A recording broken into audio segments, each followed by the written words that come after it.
Hello everybody, welcome to today's video guys. Today I'm going to do a video of how to stop your recording without touching it on TikTok. So guys, if you enjoyed this video guys, leave a like, hit that subscribe button if you're new here, turn on the bell on so that you don't miss any videos on my channel, and let's begin. Alright guys, first of all you have to go to your TikTok.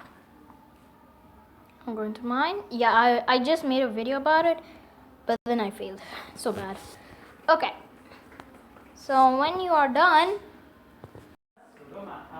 so yeah guys, you just choose your song first of all, then you get your song, use this sound. I think sorry. Hi guys, yay, see me, hi. So you click on timer, move it to that time you want it, so I'll move it to here, I don't know what it does. So yeah, you just have it to 3 and it will start. And now it's playing. Look, as you can see, I'm touching to hold it, and I didn't touch it. I did not touch it.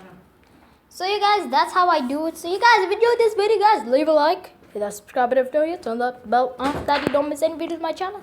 Hope I see you all next time. Goodbye.